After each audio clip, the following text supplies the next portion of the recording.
사랑하는 주님 감사합니다. 주님 전에 나와서 우리의 마음과 또 우리의 삶을 주님 앞에 바칩니다. 특별히 하나님 앞에 예물을 드린 친구들의 손길을 기억하여 주시고 그들의 삶 가운데 재정으로 인해서 궁핍하지 아니하도록 은혜를 더하여 주시고 늘 주의 나라를 위해서 귀하게 또 바치며 나누는 삶 살 수 있도록 인도하여 주시옵소서. 하나님, 이 자리에 참석한 우리 고1, 2 학생들 또 수능을 마친 고3 학생들 모두에게 주님의 말씀이 임할 수 있도록 은혜를 더하여 주시고 특별히 우리 개인에게 깊이 있게 또 깨닫는 시간들 될 수 있도록 성령여 인도하여 주시옵소서. 감사하며 예수님의 이름으로 기도합니다. 아멘. 아멘. 여러분 옆에 친구들하고 인사 한번 할까요? 반갑다 친구야. 어깨 한번 쭉 펴봅시다. 어깨 한번 쭉 펴시고 네, 위로 한번 쭉 펴시고 오른쪽으로 왼쪽으로. 앞에 친구들 목덜미 한번 쭉쭉 잡아주세요. 목덜미 한번 쭉쭉. 까불지 마라 이 자식아 이러면서 빡 잡아주세요. 자지 마라 이 자식아 이러면서 한번 잡아주세요. 여자들도 자지 마라 임마 이러면서 앉아주세요. 예, 감사합니다. 찬양 너무 은혜롭습니다. 여러분 제가 대학생 때 이야기예요. 대학생 때 저는 한 30명 40명 그룹 되는 대학생 공동체에 있었어요. 거기서 이제 대학생 회장을 했었는데 회장을 하면서 이제 제가 제일 힘들었던 게 섬기면서 제일 힘들었던 게 뭐냐면요, 그냥 굳이 내가 고민 안 해도 될 고민들을 자꾸 하게 되는 거예요. 굳이 내가 걱정 안 해도 될 걱정들을 그냥 앞에서 뭔가 나서서 일을 주도해야 되고 행사를 진행해야 되고 어떤 관계들을 찾아가서 물어봐야 되고 이렇게 하니까 그게 너무 힘든 거예요. 그래서 그때의 삶을요 좀 표현해 보자면 그냥 막 마음이 숯덩어리처럼 이렇게 까맣게 탄 것 같은 느낌이 있었습니다. 그런데 그 중에서 저를 제일 힘들게 했던 게 뭐냐면요, 우리 위에 리더들 간의 관계였어요. 제 소리 조금만 이렇게 울리니까요, 조금만 이렇게 맑게 좀 부탁드릴게요. 네, 웅웅 잘 안 들려요. 제 소리가 저한테. 모니터 좀 올려주시고요. 어쨌든 넘어가시고. 제일 힘들었던 게, 그 중에서도 제일 힘들었던 게 뭐였냐면요, 제 안에 리더들의 어려움이었어요. 리더들 그때 간사님이 있었고 사역자들이 있었는데 사역자들이 막 알력이 있고 갈등이 있으니까 중간에 학생 리더로서 제가 너무 힘들었어요.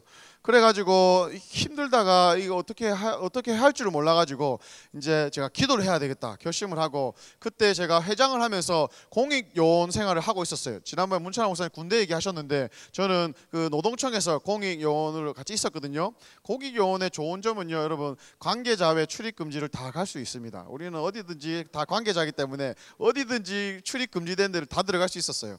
그래서 어디서 기도를 해야 되나, 평일에 내가 따로 뭐 이제 공익요원 해야 되니까 내가 휴가를 낼 수도 없고, 그래서 어디에 가야 되나 막 하다가 점심을 금식을 해야 되겠다 해서 들어간 곳이 바로 그 노동청 지하의 보일러실에서 저 혼자 기도한 시간이 있었어요. 그래서 박스 하나 딱 깔아놓고 뭐 보일러 왕왕 돌아가니까 뭐 찬양하고 막 기도해도 아무도 못 들어오지, 밖에는 또 관계자회 출입 금지 있으니까 함부로 못 들어오지 해서 일주일간 제 안에 점심시간마다 하나님 앞에서 이제 공동체의 아픔을 놓고 그리고 리더들을 위해서 하나님 앞에 좀 많이 기도하는 시간이 있었어요. 그냥 그렇게 기도하고 넘어갔어요. 넘어가고 저도 잊어버렸어요. 그냥 리더들 가운데 서로의 막 바른 말만 하고 옳은 말만 하고 이렇게 하지 말고 기도로 좀 품는 그런 공동체가 되게 해달라고. 일단 제가 먼저 너무 답답해가지고 그렇게 하면서 공동체를 위해서 기도하고 넘어갔었어요. 그런데 어느 날 한 몇 년이 지났을까요? 제가 하나님의 부르심을 받고 이제 사역자로 하나님 앞에서 이제 준비되려고 이제 훈련을 받는 기간 중에 기도하는 시간이 있었어요. 주님 앞에 깊이 기도하면서 하나님 앞에 또 임재 가운데 나아갔던 시간들이 있었는데, 그때 하나님 뜬금없이 그때 그 시절의 그림들을 확 보여주시는 거예요. 그러면서 주님이 저에게 사랑하는 아들아 고맙다, 너가 그 시간에 그렇게 지하에서 혼자 기도하였던 그 모습 내가 다 보았고 기억하고 있고 너의 기도를 내가 너무 흐뭇하게 여기고 있단다. 그리고 그 기도를 통해서 내가 일하고 있단다. 제가 그 기도 이후에 어떤 일이 일어난지 몰라요. 그런데 하나님 그냥 그 예배 가운데 제 기도 가운데 깊이 있게 다가와 주시고 제 안에 그러한 하나님의 마음이 막 느껴져서 그때 그 시절이 그냥 뜬금없이 탁 떠오르면서 주님이 고맙다고 하시는 거예요. 안에 막 눈물이 하염없이 눈물이 흘리고 너무 황송하고 감사하기도 하고, 저는 그냥 제가 힘들어서 나아가고 그래서 공동체를 위해서 기도했던 것 뿐인데 하나님은 그것까지도 받아주셔서 일하셨다는 거에 대해서 고맙다고 하시니까 너무 황송한 거예요. 제 안에 은혜가 됐었죠. 그리고는 시간이 지났어요. 그래서 하나님 감사합니다 하고 지났는데 한 8년 정도가 지나서 그때 그 리더 간사님들하고 제가 교제하는 시간이 있었어요. 우연히 대화 중에 무슨 얘기를 하냐면 그때 대학 몇 년 전에 우리 대학생 때 같이 사역했던 그 이야기를 하면서 내가 참 후회되는 게 있는데 늘 바른 말만 하고 옳은 말만 하고 비평을 하면은 공동체가 살아나고 그게 변화를 주는 줄 알았는데 지금에서야 돌아보니까 내가 참 잘못했다는 것을 하나님 앞에서 뼈저리게 느낀다고 그분이 막 반성하시면서 정말로 기도하는 것밖에는 답이 없구나라고 막 나눠주시는 거예요.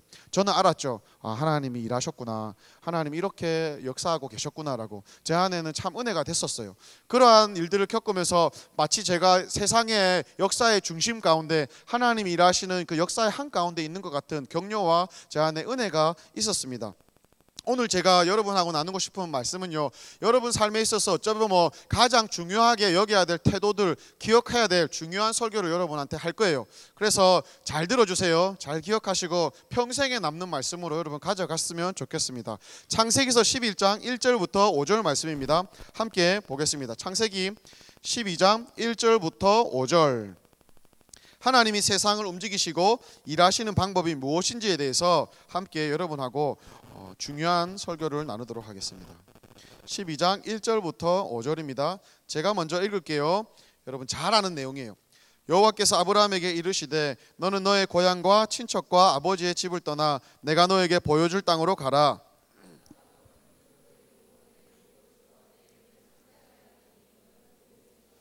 너를 축복하는 자에게는 내가 복을 내리고 너를 저주하는 자에게는 내가 저주하리니 땅의 모든 족속이 너로 말미암아 복을 얻을 것이라 하신지라.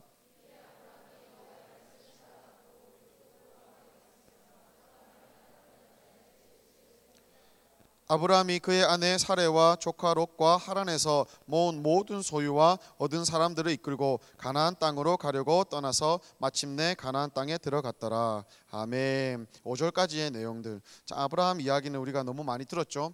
오늘 본문이 있기까지 여러분 창세기의 큰 그림을 보면요, 오늘 본문에 말씀하시는 하나님의 그 의도에 대해서 여러분 좀 더 이해할 수 있을 텐데요.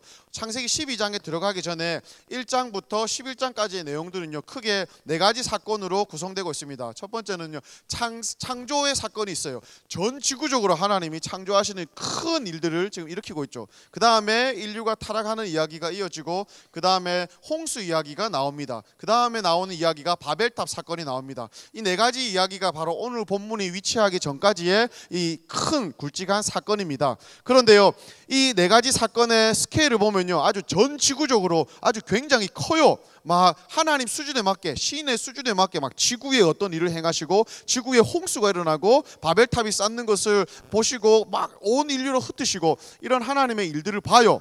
그런데 창세기는 50장까지 있거든요. 그런데 12장부터 11장의 이야기가 끝나고 오늘 본문이 시작하는 이 12장부터 나머지 50장까지는 무슨 이야기가 전개되냐면 네 명의 인물로 인해서 이야기들이 전개돼요. 그래서 오늘 봤던 아브라함, 그리고 그의 아들 이삭, 그의 아들 야곱, 그리고 요셉의 이야기로 나머지 창세기가 마무리되게 됩니다. 창세기 50장까지는요 그렇게 앞으로는 큰 네 가지 사건, 이제 12장부터는 네 가지 인물을 중심으로 이야기가 전개됩니다. 오늘 본문이 바로 그 첫 이야기예요. 그런데요, 제가 여러분한테 나누고 싶은 건요, 지금 본문 아브라함을 하나님이 불러내는 장면에서 그 전까지는요 뭔가 굉장히 스케일이 커요. 막 지구적으로 일들이 막 있었는데 뜬금없이 갑자기 지중해 옆에 있는 중동 땅에 작은, 그것도 중동 지역에 있는 작은 한 족장 아브라함에게 성경의 모든 포커스가 쫙 들어가는 거예요. 그 전에 스케일과 비교도 할 수 없는 그냥 한 가정이었어요. 한 족장의 이야기였어요. 그런데 성경의 포커스는요 그 한 사람에게 쫙 들어가는 것을 우리가 볼 수 있습니다. 왜 그럴까요? 바로 하나님의 역사의 중심에서는 하나님의 말씀에 순종하는 백성이 있는 것이기 때문이죠. 세상의 중심은요 바로 하나님의 말씀에 순종하는 백성이 있는 것이기 때문에 하나님은요 이제 그 가족 한 사람에게로 성경의 포커스를 쫙 이어가는 것을 우리가 볼 수 있습니다. 다시 한번 얘기합니다. 세상의 중심은 하나님의 말씀에 순종하는 백성이 있는 곳입니다. 그것과 더불어서 그러면 당시에 아브라함밖에 안 살았을까요? 아브라함 친구들, 이웃들은 없었을까요? 우리가 12장 15절을 통해서 힌트를 잠깐 얻을 수 있는데, 제가 잠깐 보면요, 바로의 고관들도 그를 보고 바로 앞에서 칭찬함으로 그 여인을 바로의 궁으로 이끌어 들인지라. 이 내용을 통해서 보니까요, 성경에서는요 아브라함 이야기 외에 다른 스토리들은 다 제외하고 있는데, 그 스토리들이 아예 없었던 게 아니에요. 세계사적으로는 아주 유명한 화려한 문명을 자랑했던 이집트 문명이 있었어요. 오늘 12장이 있었던 이 지금 당시는요, 지금부터 4,000년 전이에요. 그런데 4,000년 전보다 더 700년 앞선 지금부터 한 4,700년 전에 이집트라는 왕국에서는요 문명이 화려하게 꽃을 피웠어요. 아주 전성기를 이루었어요. 그래서 조세르라는 왕이 있는데, 그 왕은요 최초로 돌을 깎아가지고 계단식으로 피라미드를 만든 일들이 이미 아브라함이 오늘 부르심을 받기 700년 전에 벌써 그러한 문명을 꽃피우고 있었던 나라가 있었죠. 그리고 오늘 본문을 보니까 잘 갖춰진 신하 조직들이 있었고, 궁중이 있었고, 뭐 왕정 체제가 있었고, 왕이 있었고, 이런 일들을 보면서 이집트의 화려한 문명이 있었던 것을 우리가 엿볼 수 있어요. 그것보다 더 앞선 그 700년 전부터 이집트는 그렇게 문화의 전성기, 그리고 더불어서 다른 강대국들과 비교할 수 없는 초강대국을 이루었어요. 그런데 성경에는요 그것에 대해서 그냥 사이드로 아예 별 신경 안 쓰고 그냥 작게 다루고, 아예 메인으로 넣지 않고 그냥 별 관심 없는 것처럼 다루고, 한 인물, 그것도 700km 그 하란을 떠나서 하나님이 약속하신 땅으로 왔던 그 한 가족 족장 이야기, 700km를 걸어왔던 나그네 그 가정의 이야기들만 너무 세세하게 자세하게 기록하고 있습니다. 무엇을 얘기합니까? 하나님의 관심은요 철저하게 하나님의 백성, 순종하는 백성에게 있는 것이죠. 역사의 중심은요 문명의 화려함, 최첨단 기술, 과학 발달에 있는 것이 아니라, 하나님이 써가신 역사의 중심에는요 하나님 앞에 서 있는 그 백성들에게만 하나님이 그 관심을 쓰신다 이겁니다. 여러분 믿으십니까? 믿으십니까? 그래서 성경은요 12장 이후로 50장까지 그 앞에 있는 내용들보다 더 많은, 어찌 보면 배가 넘는 그 분량을요 그 사람들, 인물에 대해서만 계속 이야기하고 있어요. 그래서 아브라함이 왔던 이야기들을 하나님은 이렇게 자세하게 기록하고 있다는 것입니다. 여러분, 화려한 문명은 하나님의 관심 밖이에요. 하나님은요 화려한 문명에 관심이 없어요. 철저하게 성경의 모든 포커스는 그러한 문명과는 비교도 안 될, 인간적인 눈으로는 비교도 안 될 그 작은 가정, 작은 스케일의 그 가족에게 향했던 것을 우리가 볼 수 있습니다. 무엇을 얘기하고 싶습니까? 세상의 중심은 하나님의 관심이 머무른 곳에 있는데, 바로 하나님의 백성이 있는 곳, 그곳이라 이 말입니다. 하나님은 철저하게 온 세상의 역사를 그분의 백성을 통해서 써 가십니다. 예를 들어서 오늘 창세기 이야기 뒤에 나오는 또 다른 이야기가 있어요. 소돔과 고모라가 멸망당하는 이야기예요. 그런데 여기에서 의인 10명만 있어도 이 소돔과 고모라는 멸망당하지 않았을 거예요. 그런데 의인 10명, 하나님의 얼굴을 구하고 주님 앞에 나오는 의로운 사람 10명이 없어서 여러분 망했던 거 다 알죠? 다르게 말하면 이 의인 10명이 소돔과 고모라의 운명을 쥐고 있는 거예요. 하나님이 역사를 써가시는데 어떤 징계를 보시는데 누구를 보셨냐면 단 10명, 그 10명을 통해서 나라가 살고 죽는 일들을 볼 수 있었던 거예요. 하나님은 철저하게 그분의 백성이 어떻게 어떤 자리에 있는지를 보십니다. 이거를요 역대하 7장 14절에서도 볼 수 있어요. 여러분, 무슨 얘기가 있냐면, 내 이름으로 일컫는 내 백성이 그들의 악한 길에서 떠나 스스로 낮추고 기도하여 내 얼굴을 찾으면 내가 하늘에서 듣고 그들의 죄를 사하고 그들의 땅을 고칠지라. 하나님이 어떤 지역, 공동체, 나라, 어떤 회사, 학교를 변화시킬 때 그 땅을 고칠지라, 그 땅을 변화시키기 원하시는데 어떻게 하시냐? 그 땅에 있는, 아니면 그 공동체에 있는 속하는 100% 멤버들이 다 주께로 와야지만이 이 나라가 변할 거야, 이 학교가 변할 거야 라고 하지 않는 거예요. 하나님의 원리는 철저하게 하나님의 이름을 일컫는 그 백성, 성도들, 바로 여러분들만이라도 주의 얼굴을 구하고 악한 길에서 떠나서 하나님의 뜻을 구할 때 바로 그 사람 때문에 하나님이 그 나라를 변화시켜 주신대요. 그 땅을 고칠지라고 성경은 이야기하고 있어요. 하나님의 원리예요. 학교를 고칠지라, 가정을 고칠지라, 더 크게는 나라와 민족과 세계를 고칠지라. 하나님은요 누구를 보시냐면, 하나님의 역사의 중심에서 써가시는데 누구를 보시냐면요 그 백성, 순종하는 그 백성 몇 명을 통하여서 하나님은 일하시는 분인 줄 믿습니다. 이 일을 통해서 이 하나님을 우리가 보았어요. 더불어서 한 가지 더 나누고 싶은 건요, 그런 역사의 중심 가운데 역사를 써가는 인물들 가운데는요, 여러분 드러나지 않는 무명의 사람들도 있다 이거예요. 하나님의 관심이 머무른 곳은 꼭 드러나서 앞에서 마이크 잡고 앞에서 영웅처럼 주인공처럼 나가는 사람들만이 아니라 이름 없이 빚도 없이 그러한 영웅과 같은 마음으로 목사님 같은 심정으로 기도하고 수고하고 섬기는 자들의 그 섬김을 똑같은 영웅의 반열로 하나님이 삼아 주신다 이거죠. 이 이야기들을요, 히브리서 11장을 통해서 우리가 볼 수 있어요. 히브리서 11장 35절부터 38절 한번 읽어볼까요? 찾아봅시다. 성경을 한번 찾아봅시다. 히브리서 11장은 믿음의 대영웅들을 기록하고 있는 장면인데요, 성경에서 특이한 게 하나 있어요. 35절부터 38절, 히브리서 11장 35절부터 38절입니다. 성경을 찾아주세요.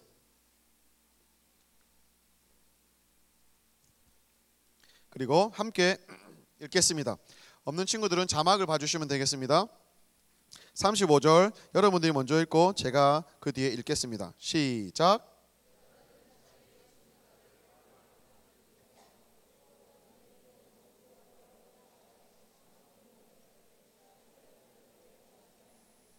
또 어떤 이들은 조롱과 채찍질뿐 아니라 결박과 옥에 갇히는 시련도 받았으며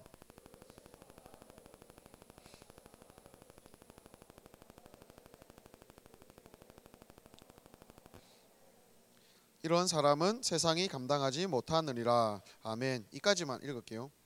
여러분 히브리서 11장에는요, 에녹, 노아, 아브라함, 이삭, 야곱, 요셉, 모세와 같은 믿음의 대영웅들이 기록하고 있어요.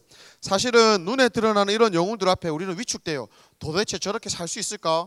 도대체 우리 삶에도 저런 거에 한 10분의 1만이라도 역사가 일어날 수 있을까? 위축되게 만드는 그런 영웅들이 나열되고 있습니다. 그런데요, 우리의 하나님은요, 그 영웅들만, 역사를 썼던 그 영웅들만을 기록하고 있지 않습니다. 35절에 보니까 주님이 동일하게 얘기하시는 게 누구를 기억하시냐면요, 여자들은, 그리고 또 어떤 이들은 이라고 표현되고 있습니다. 36절에도 또 어떤 이들은 이라고 나와 있는데, 이 모든 사람들이 세상이 감당하지 못하는 사람이라는 이 사람들이 누구냐면요, 이름 없는 무명의 용사들까지도 우리 하나님은 기억한다 이것이죠.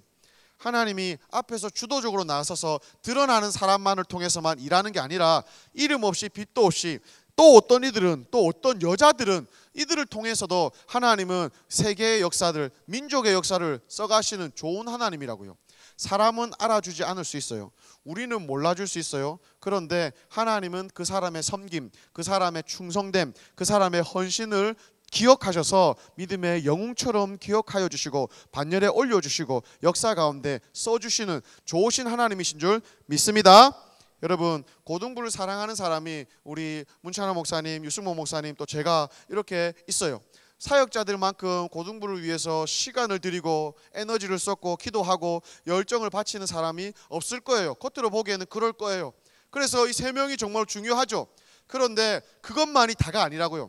고등부 안에 하나님이 역사를 일으키시고 우리 고등부를 통해서 부산에 있는 학교들을 변화시키기 원하시고 역사들을 진행해 가실 때에 하나님이요, 세 명만을 위해서, 세 명만을 통해서만 일하는 게 아니라 누군가 드러나지 않아도 고등부를 위해서 여러분 일찍 와서 줄을 맞추면서도, 일찍 와서 남들이 수고하지 않는 쓰레기를 주우면서도, 남들이 그냥 아무렇게나 무심결에 보는 그 흐트러진 줄을 먼저 맞추면서도 기도하는 마음으로 목사님과 같은 심정으로 하나님 이 자리에 앉는 사람들에게 은혜를 주시고 예수님을 만나게 해주시고 은혜 받고 학교에 가서 학교를 변화시키는 사람이 되게 해주십시오 라고 이렇게 자기가 섬기는 분야에서 수고하는 그 섬김을 하나님이 기억하시고 그 섬김을 통하여서도 역사하는 줄 믿습니다. 일찍 와서 주보를 적는 친구들 아무것도 하는 게 아니에요. 하찮게 여기는 쓰레기 줍는 일들, 아니면 먼저 와서 앞에서 세팅하고 악기를 놓고 예배를 준비하는 이들, 여러분 보지 않게 이 고등부 예배를 위해서 준비하는 많은 모임들이 지금 있어요. 그런데 그 친구들이 드러나지 않아도, 어떻게 앞으로 표면적으로 마이크 잡고 리더로 서지 않아도 그들이 정말로 목사님과 같은 마음으로 고등부를 사랑하고 고등부를 위해서 기도하고 헌신하고 충성한다며 하나님 그 사람을 리더의 반열 가운데 올려주신다 이거예요. 우리 선생님들도 마찬가지입니다. 학생들을 위해서 섬기고 수고할 때 드러나지 않아도 여러분 몰라줘도 아니면 우리 사역자들이 모를 수가 있어요. 그런데도 불구하고 하나님 앞에 충성되게 여기고 수고하고 희생하고 헌신하는 그것 하나님은 반드시 기억하셔서 주님이 아이들 가운데 열매를 맺으신다 이거예요. 그리고 하나님의 카메라는 우리 사람의 카메라는 그것이 못 비출 수도 있지만 하나님의 카메라는 그 보이지 않는 섬김이 있는 그 손길 가운데 포커스를 줌인 하셔가지고 쫙 빨아당기셔서 하나님 보신다 이거예요. 하나님 관심 있게 보시고 그 삶을 통해서 그 섬김 통해서 일하시는 좋은 하나님인 줄 믿습니다. 제가 이번 학기에 같이 하나님께서 우리 고등부에 오픈했던 많은 학교들이 있어요. 기도 모임이 새롭게 오픈되었던 학교들이 있는데 그 중에서 이제 제일 오픈 모임 가운데 제일 은혜 받았던 학교가 있어요. 천주교 재단인 고 여자 학교인데요. 한 명으로 시작했어요. 오랫동안 기도해 왔고 이제 드디어 기도 모임이 생겼는데 한 명으로 시작했어요. 그런데 그 한 명을 어떻게 했냐면 이제 학교에도 들어가지 못해요. 입구에도 아주 살벌해가지고 아주 학교 자체에 진입이 안 돼요. 그래서 그 친구가 학교 앞에 주차장이 있는데 주차장에 나오고 저도 그 학교 앞에 성당과 학교 사이에 이제 큰 주차장이 있었는데 주차장에서 그 친구와 만나서 첫 학교 기도 모임을 시작했어요. 데레사 여고인데요. 한 명으로 시작했어요. 그래서 차 안에서 저기 서울에 있는 마커스 팀 모셔가지고 그냥 워십 팀 CD 틀어가지고 이제 막 예배하고 주여 이곳 가운데 임하시옵소서 예배하고 이제 학교 기도 모임을 위해서 기도하고 이곳 가운데 임재하실 하나님 동역자를 붙여주시고 학교를 변화시켜 주시고 인도해 달라고 막 기도했어요. 그런데 시작할 때부터 마칠 때까지 제 마음 가운데 막 웅쾅웅쾅거리는 뜨거운 이 감동이 막 넘쳐났어요. 하나님이 얼마나 기뻐하시는지, 하나님이 이 모임을 얼마나 원하셨고 하나님이 이 기도를 얼마나 받기 원하시는지에 대해서 막 하나님 기뻐하시는 마음을 너무 줬어요. 이제 한 학기가 정도가 지났어요. 그 친구 여전히 혼자 정한 시간에 운동장에서 학교를 위해서 기도하고 있어요. 그 학교 기도 모임은 일단 한 명으로 계속 진행되고 있어요. 그런데 그 학교의 역사를 움직이는 사람이 누구일까요? 하나님 그 학교를 바라봤을 때 누구를 바라보실까요? 하나님의 카메라는 누구를 향할까요? 한 사람. 학교를 위해서 울고 친구들을 위해서 우는, 그래요. 아무도 알아주지 않고 아무도 인정해주지 않고 바라봐주지 않지만 혼자 하나님 앞에 정한 시간에 운동장의 한켠에서 나와가지고 기도하는 그 한 사람을 통해서 하나님은 일하시고 역사를 움직여 가시는 줄 믿습니다. 바로 여러분 가운데 학교뿐 아니라 여러분이 섬길 때 봉사할 때 모든 일들 가운데 하나님의 카메라는요 바로 그 한 사람이 있는 곳 가운데 향하게 되는 줄 믿습니다. 지난주에 교회 사역을 위해서 여러분 우리가 막 목사님 콜링하시고 그리고 여러분이 지원을 했어요. 교회 여러 부서들에 가서 고3들도 받고 고1, 2들도 받았는데 한 58명 한 60명 정도가 이제 여러분 신청했어요. 아주 좋은 현상이에요. 귀한 마음들 품어서 너무 좋았는데 여러분 그렇게 여러분이 섬김을 결정하고 여러분이 또 고등부 외에 다른 부서들에서 섬길 때에도 이 마음으로 여러분 충성하시고 봉사하시고 헌신하신다면 바로 여러분을 통해서 하나님이 역사를 움직여 가시는 줄 믿습니다. 한 가지만 더 나눌게요. 안디옥 교회라고 있어요. 초대교회에 아주 영향력 있었던 기름 부으심이 있었던 한 교회였어요. 이 교회는 최초로 선교사 바울과 바나바를 파송했던 교회였어요. 기도하고 성령의 감동에 이끌려서 최초의 선교사를 파송했던 교회, 그리고 최초의 이방인 교회, 그리고 전 세계에서 최초로 그리스도인이라고 칭함을 받았던 아주 모범적이고 영향력 있었던 교회. 그래서 자기의 모태됐던 예루살렘 교회가 힘들고 어려웠을 때 나가 형편이 어려움에도 불구하고 헌금을 모아서 도와줬던 그 교회, 하나님이 크게 쓰신 그 안디옥 교회는요 어떻게 세워졌냐면 이름 유명한 대사도들에 의해서 세워진 게 아니에요. 사도행전 11장에 보면요 이 교회는 이름 없는 무명의 평신도들에 의해서 세워진 것을 볼 수 있습니다. 그때의 스데반의 일로 일어난 환란으로 말미암아 흩어진 자들이 베니게와 구브로와 안디옥까지 이르러 유대인에게만 말씀을 전하는데 그 중에 구브로와 구레네 몇 사람이 이 안디옥에 이르러 헬라인에게도 말하여 주 예수를 전파하니 11장 19절에서 20절에 이 내용을 보니까요 안디옥 교회를 세웠던 사람은요 이름도 없어요. 그냥 그 중에 구브로와 구레네 몇 사람, 현재 리비아 사람이에요. 리비아 몇 사람, 이름도 없고 실명도 거론되지 않는 그 무명의 평신도들에 의해서 이 안디옥 교회가 세워졌다 이거예요. 하나님은요 그 사람들의 역사를 기억하시고 그 사람들을 통해서도 역사의 중심 가운데 크게 행하시는 분인 줄 믿습니다. 마무리하겠습니다. 여러분이 수고하고 섬기는 거 주님이 기억하세요. 그리고 하나님이 보실 때 누가 리더인지는 하나님이 아세요. 앞에서 선자, 앞에서 주도하는 자가 리더가 아닐 수도 있어요. 그만큼 기도하고, 저는요, 저만큼 우리 사역자들은요, 하나님 앞에서 우리가 쓰러지면 안 된다, 우리가 쓰러지면, 우리가 기도 안 하면 고등부 다 쓰러진다는 마음으로 기도하고 섬기고 사랑하고 열정으로 태우지만, 하나님이 보았을 때는요, 그 사람들만이 아니에요. 하나님이 보았을 때 누군가 눈에 보이지 않는 어떤 선생님, 이 선생님이 우리 고등부 선생님이야 하는 그 선생님의 그 희생과 사랑, 그리고 목사님의 열정과 영성으로 정말로 사랑하는 마음으로 고등부 학생들을 섬긴다면 그 사람을 리더로 인정해 주시죠. 그 학생을 하나님이 리더로 인정해 주신다고요. 사람에게 드러나지 않아도 하나님 앞에 인정받는 여러분 되시기를 주님의 이름으로 축복합니다. 그래야 역사의 한가운데 주님 앞에 쓰임받으시고, 그래야 보이지 않는 것을 보이는 것보다 더 귀하게 여기셔서 하나님이 써가시는 역사의 한 축을 이루시는 귀한 믿음의 영웅들 되시기를 주님의 이름으로 축복합니다. 마무리하겠습니다. 정리하자면 오늘 제가 나누었던 건 딱 세 가지예요. 세상의 중심은 하나님의 관심이 머무는 곳인데, 그 관심은요, 하나님의 순종하는 백성이 있는 곳이라 이거죠. 문명의 화려함, 최첨단 기술, 어떤 세상이 변하기 위해서는 그런 게 아니라 이거예요. 두 번째로, 하나님은 철저하게 온 세상의 역사를 그 백성을 통해서 써가십니다. 그리고 나머지 하나는, 하나님은 문명의 용사들을 기억하시고 그 영웅의 반열에 동일하게 기억해 주시고 하나님이 인정해 주신다, 이것입니다. 그런 마음으로 섬기고 기도하면서 하나님 앞에서 함께 주의 역사를 써가시는 우리 고등부 지체들 되시기를 주님의 이름으로 축복합니다.